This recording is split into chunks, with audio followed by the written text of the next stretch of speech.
Hai, long time no see, back to new channel. Udah lama banget gak buat konten, dan finally nyempetin waktu buat bikin konten. Dan ini juga dengan tempat yang beda, suasana yang beda. Jadi bahkan kalian mungkin dengar ada backsound alaminya. Jadi mungkin itu pas ngedit video nggak perlu lagi lah ya nambahin backsound. Jadi hari ini gue mau bahas tentang beasiswa sama kayak video-video sebelumnya. Jadi konten gue memang agak apa ya, the most kontennya itu tentang beasiswa. Jadi hari ini gue mau bahas beasiswa yang lagi happening atau yang baru banget dirilis, yaitu beasiswa unggulan. Jadi beasiswa ini adalah beasiswa yang beasiswa dari Kemdikbud atau Kementerian Pendidikan dan Kebudayaan. Nah, jadi kalau teman-teman ngikutin Instagramnya BU atau beasiswa unggulan, jadi beasiswa unggulan itu bakalan dibuka mulai dari tanggal 21 September besok sampai dengan 3 Oktober kalau nggak salah ya. Nanti kita cek lagi di atas.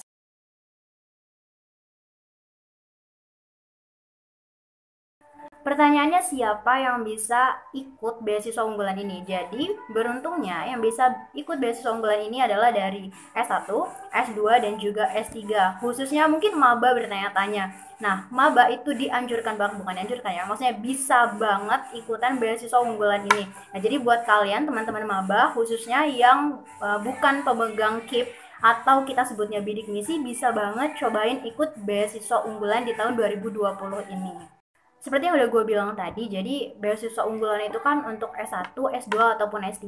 Jadi untuk masing-masing degree juga punya persyaratan masing-masing. Nah, kalau untuk S1, jadi dibagi jadi dua, untuk mahasiswa baru dan juga untuk mahasiswa ongoing. Tapi mereka nulis bahwa untuk mahasiswa ongoing itu maksimal udah duduk di semester 3. Di Q&A, teman-teman juga bisa baca, kalau gimana kalau misalnya kalian sekarang udah jalan di semester 3, itu nggak bisa ikutan beasiswa unggulan ini. Tapi anyway, gue juga baca di beberapa komentar di bawah kolomnya, di bawah kolom postingan dari BU, ada yang bilang kalau mahasiswa masih ongoing menuju semester 3 itu boleh daftar. Jadi kalau mau lebih pasti sih bisa dikontak langsung ke beasiswa unggulannya. Ada Instagram, ada juga web mereka resmi. Jadi nanti kalian bisa cek link langsung di description box.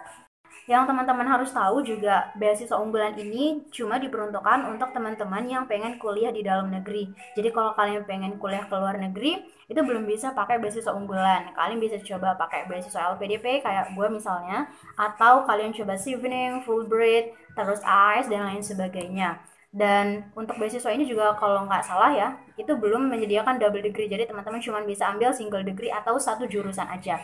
Tapi sempat juga tahu ada salah satu tutor waktu di Pari, beliau itu kayak ambil gimana ya, dia ambil beasiswa unggulan cuma karena program dari kampus kalau nggak salah. Nah, beliau itu bisa 1 tahun kuliah di Indonesia, 1 tahunnya kuliah di Taiwan kalau nggak salah.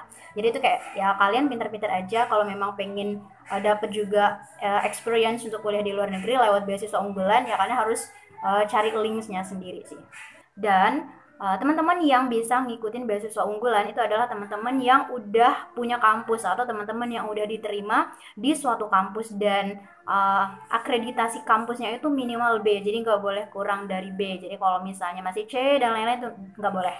Dan teman-teman juga bisa cek apakah kampus teman-teman itu terdaftar sebagai universitas yang apa ya, diterima untuk mendaftar beasiswa unggulan. Tapi kalau seandainya nanti teman-teman lihat kampus teman-teman itu nggak ada, nah kalian bisa daftarin kampus kalian, langsung kirim ke emailnya beasiswa unggulan. Nah di sini gue juga udah kasih linknya. Jadi kalau teman-teman belum yakin univ kalian itu terdaftar atau enggak, kalian cek aja linknya. Terus kalau seandainya memang nggak terdaftar, nah ikutin aja. Ada juga linknya, gue cantumin di bawah untuk diikutin apa yang harus kalian lakuin ketika kampus kalian itu tidak terdaftar untuk ikutan beasiswa unggulan.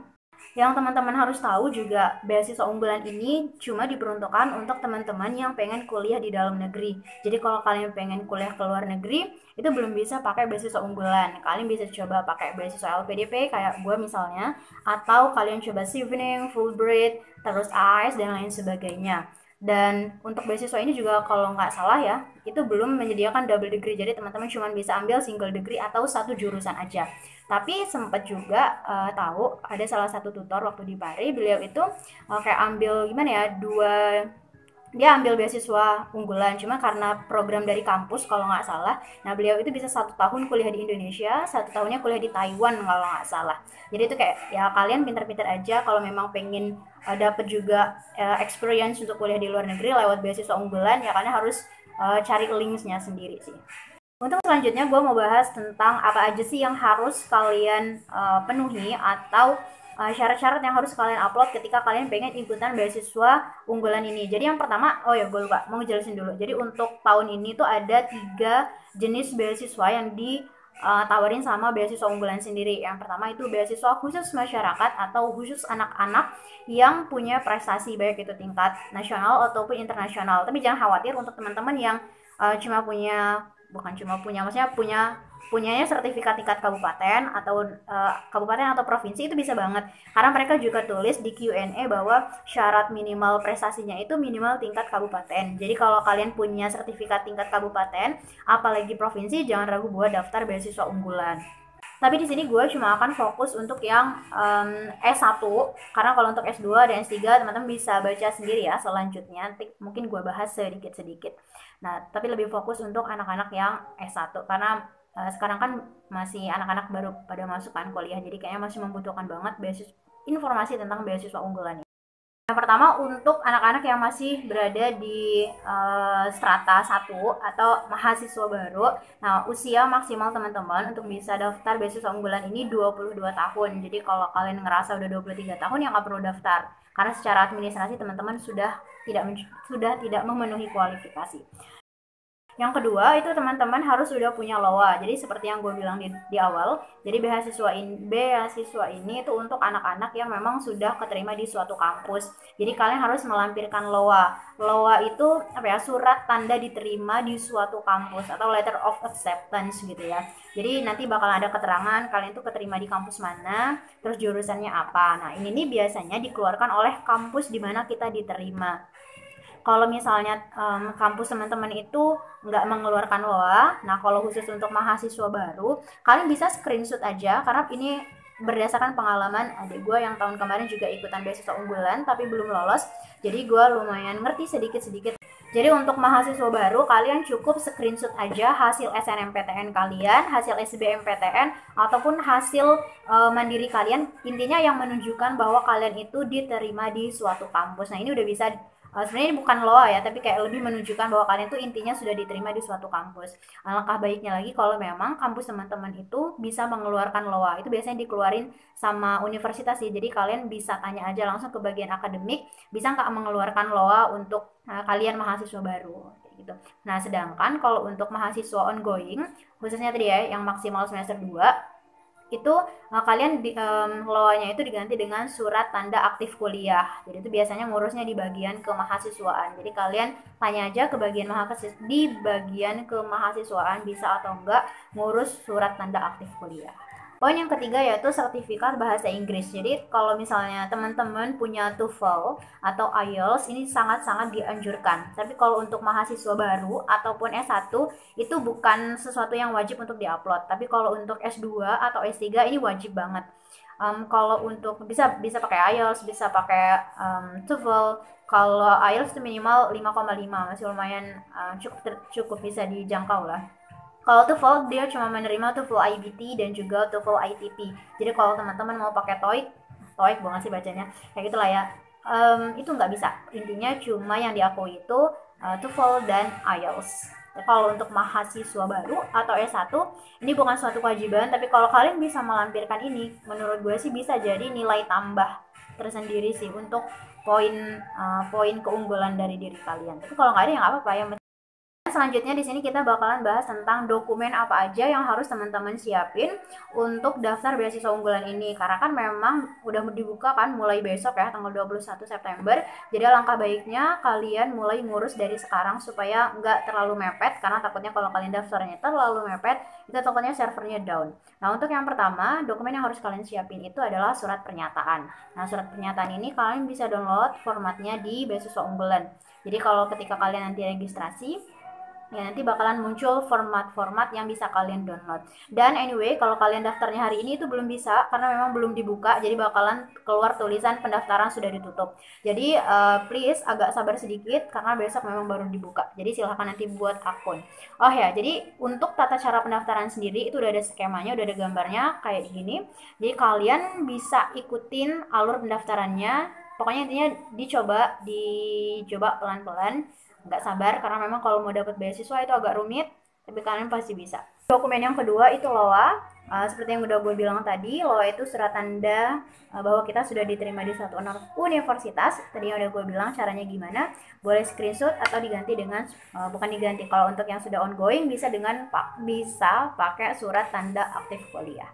Nah, untuk yang ketiga ini ada ISEI. ISEI-nya ini udah ada temanya, jadi temanya itu Aku Generasi Unggul Kebanggaan Bangsa Indonesia. Nah, ini ditulis, bukan ditulis, maksudnya diketik, itu maksimal 3-5 halaman. Jadi kalau kalian punya banyak yang pengen ceritain yang unggul-unggul aja dari diri kalian. Nggak perlu menceritakan semuanya, intinya maksimal 5 lembar, nggak boleh lebih dari 5 lembar. Jadi di sini kalian bisa menceritakan apa sih kalian itu siapa, terus kalian apa sih yang udah kalian lakuin, kontribusi kalian. Pokoknya kalau bisa apa yang udah kalian lakuin di masa lalu, apa yang kalian lakuin sekarang, dan apa yang bakalan kalian lakuin di masa depan. Bisa kalian bisa menunjukkan sisi kontribusi kalian buat Indonesia sekecil apapun itu. Sekedar misalnya kalian pernah ngelakuin project sosial untuk galang dana atau ini bukan patokan ya, tapi alangkah baiknya ketika kalian bisa menunjukkan keunggulan-keunggulan yang ada di diri kalian dengan bahasa yang seepik mungkin ya, bukan untuk menunjukkan kesombongan, tapi gimana caranya apa yang unggul di dalam diri kalian itu bisa tersampaikan dengan sangat bagus. Karena ya namanya orang baca isei itu pasti apalagi paragraf pertama dan kedua ya, itu sangat menentukan apakah orang bakalan baca isei kalian untuk ke next paragraf. Jadi utamain banget kalian bisa buat suatu introduction yang bagus banget buat dibaca. Yang keempat itu TOEFL atau IELTS yang udah gue bilang tadi, harus TOEFL ITP, IBT ataupun IELTS kalau untuk S2 dan S3. Sedangkan S1 atau mahasiswa baru itu optional, jadi nggak harus diupload. Dokumen yang kelima itu surat rekomendasi. Nah, ini nggak usah bingung formatnya gimana, karena memang udah disediain sama BU. Jadi kalian tinggal download formatnya, terus kalian nentuin siapa kira-kira yang bisa ngasih rekomendasi kalian. Jadi upayakan orang yang ngasih rekomendasi ke kalian itu adalah orang yang memang mengenal kalian. Jadi beliau bisa menceritakan dengan detail dan menceritakan keunggulan kenapa beliau itu merekomendasikan kalian untuk ikutan beasiswa unggulan. Jadi beliau ini bisa, kalau misalnya kalian mahasiswa baru ya, itu nggak harus dosen karena kan kalian belum belum kenal dosen, bahkan juga mungkin walaupun udah dapat pembimbing akademik mungkin juga belum ketemu. Jadi kalau untuk yang mahasiswa baru, kalian bisa hubungi guru kalian waktu di SMA atau juga kepala sekolah. Intinya adalah seseorang yang sangat mengenal kalian. Sedangkan kalau untuk mahasiswa S1 yang udah ongoing, kalian bisa minta dari dosen kalian atau pembimbing akademik kalian atau juga dekan atau kalau bisa rektor kalau memang bisa dan memungkinkan gitu ya. Yang pasti adalah saran gue, cari seseorang yang memang benar-benar mengenal kalian. Jadi ketika dia menulis rekomendasi, beliau itu bisa menceritakan tentang keunggulan dari diri kalian. Untuk syarat yang selanjutnya yaitu piagam ataupun sertifikat. Jadi untuk minimal tadi udah gue bilang bahwa syarat minimalnya itu piagam tingkat kabupaten. Jadi kalau kalian cuma juara sekolah, bukan cuma ya, maksudnya kalau kalian punyanya piagam sekolah kayak juara 1, 2, 3 itu belum bisa dipakai. Jadi minimal kalian punya sertifikat atau piagam lomba tingkat kabupaten ataupun tingkat provinsi dan seterusnya. Kayak gitu. Nggak bisa kalau misalnya kalian mau ngelampirin aktif organisasi, misalnya kalian pernah jadi peserta apa-apa itu belum bisa karena memang yang diminta itu adalah sertifikat bahwa kalian itu memenangkan suatu kompetisi. Persyaratan selanjutnya atau dokumen selanjutnya itu KHS atau kartu hasil studi. Ini untuk mahasiswa yang udah ongoing ya, untuk semester 1 ataupun semester 2. Kalau kalian mahasiswa baru pasti kan belum punya KHS kan. Jadi kalian upload ijazah. Jadi ijazah ini kan nanti bakalan masukin nilai ya. Itu yang menjadi patokannya. Sedangkan kalau untuk mahasiswa yang sudah ongoing, selain KHS kalian juga harus upload transkrip. Untuk dokumen selanjutnya yaitu proposal. Jadi proposal ini itu menggambarkan tentang rencana studi yang bakalan teman-teman jalanin. Jadi nanti kalian harus mencantumkan, bukan harus, iya intinya kontennya kurang lebih adalah tentang jurusan yang kalian ambil itu apa, terus nanti mata kuliah yang bakalan kalian ambil itu apa aja, ada berapa SKS, ada di semester berapa. Terus juga kalau untuk yang mahasiswa baru ataupun mahasiswa S1, kalian juga bisa mencantumkan kalian nanti waktu skripsi bakalan mau nulis, bakal mau neliti tentang apa. Atau kalau kalian S2, kalian nanti topik tesisnya bakalan tentang apa. Atau kalau yang S3, disertasinya nanti bakalan tentang apa. Kayak gitu. Jadi ini adalah konten-konten yang harus kalian tulis di dalam proposal studi. Kalian juga bisa ngerelatein dengan di masa depan. Misalnya kalian nanti tuh kenapa sih kalian itu milih ini, karena nanti bakalan berhubungan dengan karir kalian. Bisa juga sih dimasukin ke proposal studi. Yang pasti jangan sampai ketinggalan, kalian masukin mata kuliah apa aja yang bakalan kalian ambil untuk kuliah nanti. Syarat selanjutnya yaitu surat tanda tidak menerima beasiswa dari institusi lain. Jadi ini sama tadi ngurusnya dengan surat tanda aktif kuliah ya di bagian kemahasiswaan kalau untuk mahasiswa yang udah ongoing. Nah kalau untuk mahasiswa baru kalian nggak perlu ngupload ini, tapi kalau kalian misalnya udah dapet beasiswa KIP atau beasiswa bidik misi, kalian nggak bisa ikutan beasiswa unggulan karena komponen biaya dari beasiswa unggulan dan KIP itu hampir sama, cuman ada beberapa perbedaan aja di bagian tentang uang buku ya. Kalau di KIP kan nggak ada uang buku, kalau di beasiswa unggulan itu ada uang buku. Cuma kalau kalian udah dapet KIP, kalian nggak bisa ikutan beasiswa unggulan. Atau misalnya kalian udah dapat beasiswa Jarum, nggak bisa ya kalau Jarum semester 4. Atau misalnya kalian intinya udah dapat beasiswa lain ya, jadi nggak bisa ikutan beasiswa unggulan. Jadi ini khusus untuk mahasiswa yang benar-benar belum dapat beasiswa. Mungkin juga teman-teman bakalan nanya, apa sih untungnya ketika gua ngambil beasiswa unggulannya atau ketika kalian ngedaftar beasiswa unggulan ini?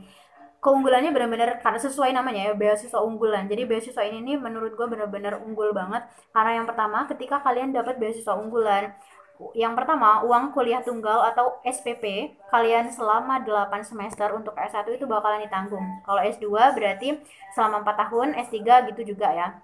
Jadi uang kuliah kalian nggak perlu bayar lagi karena memang udah dibayar langsung sama Kemdikbud. Jadi itulah keuntungannya kenapa kalau kalian bisa dapetin beasiswa unggulan ini. Yang selanjutnya teman-teman juga bakalan dapat biaya hidup.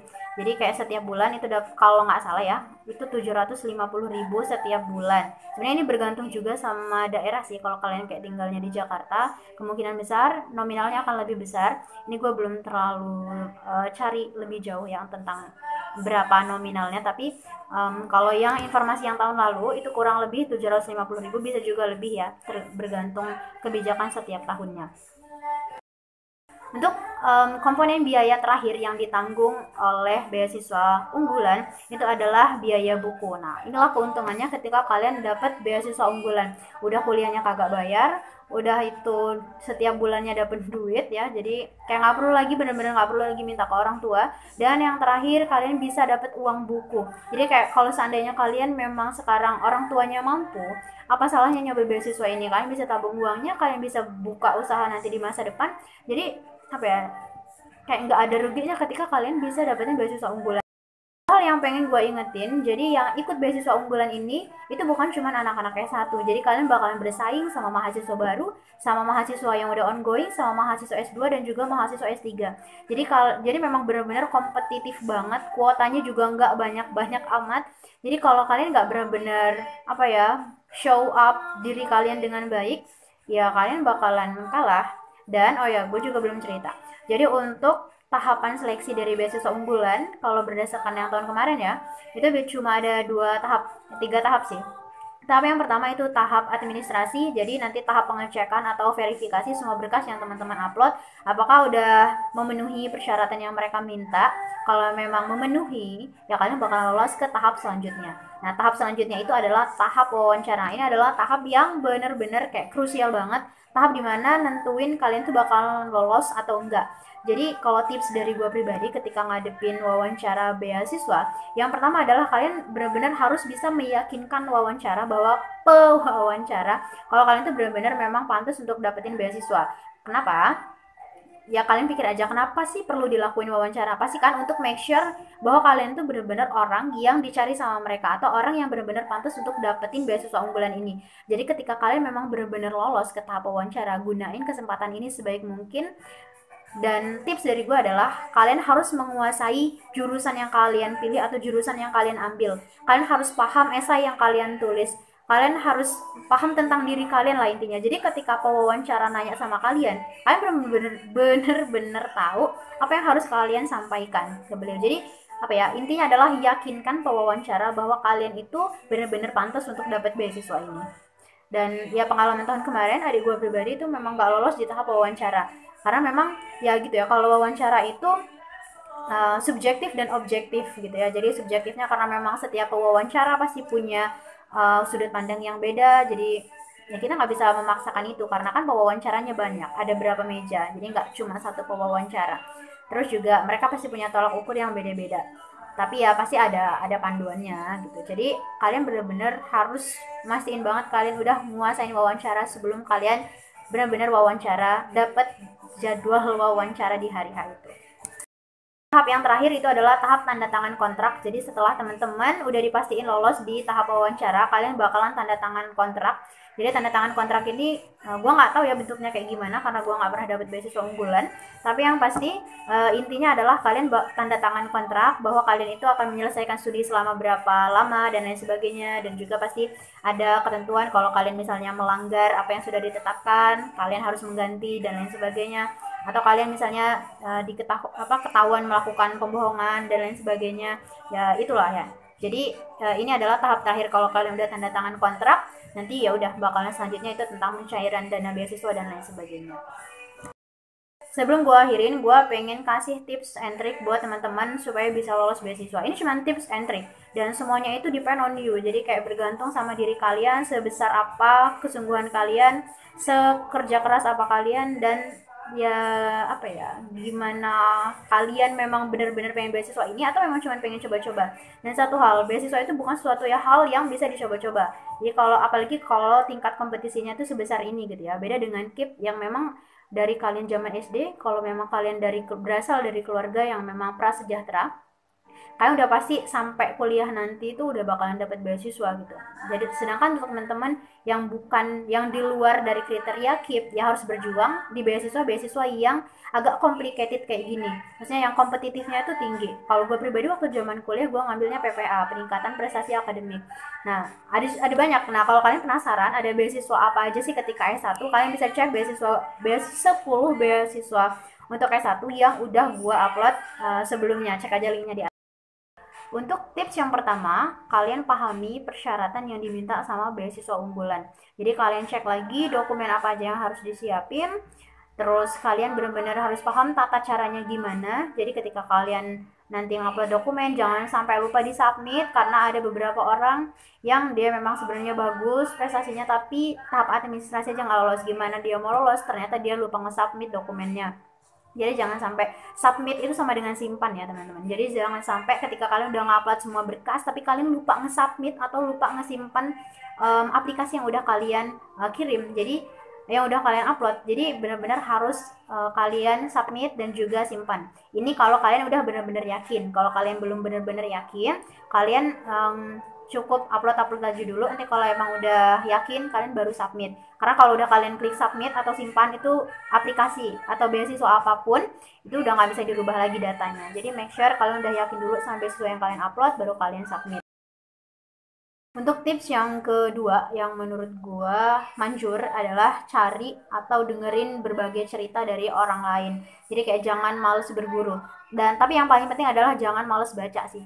Kalau memang ada bukletnya, kalian download bukletnya, kalian pelajarin. Cuman so far gue belum pernah ngeliat buklet beasiswa unggulan. Adanya kayak kayak rilis-rilis beritanya. Kan beda kalau LPDP biasanya ada kayak bukletnya gitu kan, buklet khusus tentang beasiswanya.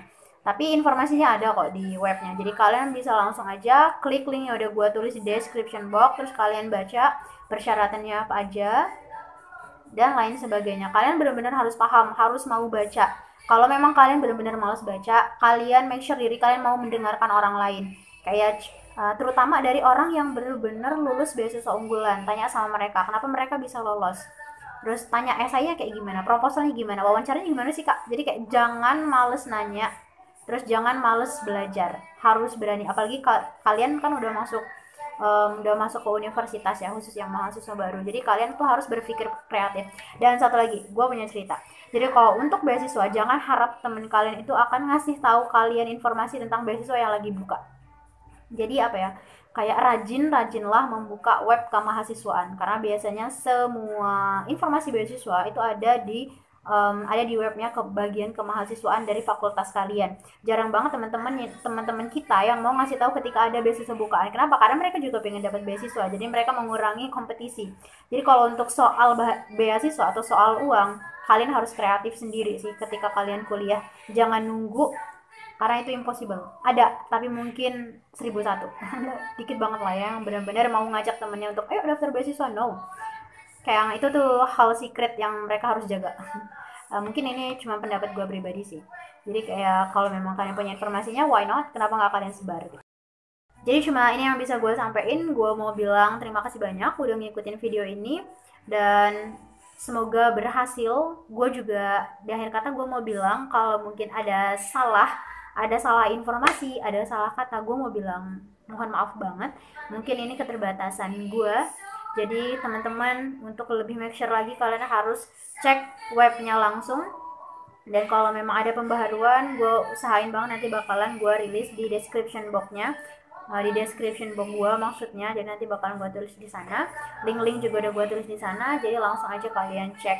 Dan kalau kalian ngerasa video ini bermanfaat, jangan lupa kalian sebarin ke teman-teman kalian. Jelas gue mau bilang mohon maaf banget karena gue ngambil video di tempat yang tidak kondusif. Terus juga memang karena nggak ada tempat yang kondusif, karena gue memang lagi berada di tempat yang tidak seperti biasanya. Jadi memang harus nyempet-nyempetin dan harus sebisa mungkin. Tapi karena gue saking pengennya mengenalkan teman-teman dengan banyaknya beasiswa dan alangkah banyaknya beasiswa yang bisa kita coba, jadi kayak sayang banget kalau teman-teman itu nggak bisa dapetin beasiswa gitu ya. Jadi mulai dari sekarang open mindset lah ya. Jadi kayak yang terbuka, jangan terkungkung di zona nyaman kalian. Mulai cari tahu banyak informasi supaya kalian bisa berkembang. Mohon maaf banget banyak distractionnya. Mudah-mudahan ini masih bisa bermanfaat buat teman-teman semua. Maaf banget kalau aku gue ngomongnya cepet-cepet karena memang dikejar sama waktu. Mudah-mudahan masih sempat ngeditnya juga. Terima kasih udah nonton. Jangan lupa kalau kalian memang suka, subscribe dan like. So, see you in the next video. Jadi next video gue bakalan bahas 10 beasiswa S2 luar negeri. Jadi kalau teman-teman penasaran, jangan lupa cek untuk next videonya. Dan ya kalau di lain kesempatan masih ada waktu juga bakalan buat karena beasiswa S1 dalam negeri udah gue upload, kalian bisa cek. Nanti juga gue mau buat kalau memang ada gitu ya, banyak sih, 10 beasiswa S1 buat di luar negeri khususnya Korea, karena banyak banget teman-teman khususnya anak-anak cewek yang pengen ngambil beasiswa S1 di Korea. Ya, it's not easy, tapi kalau kalian memang pengen dan memang yakin, why not? So, happy watching. Bye bye.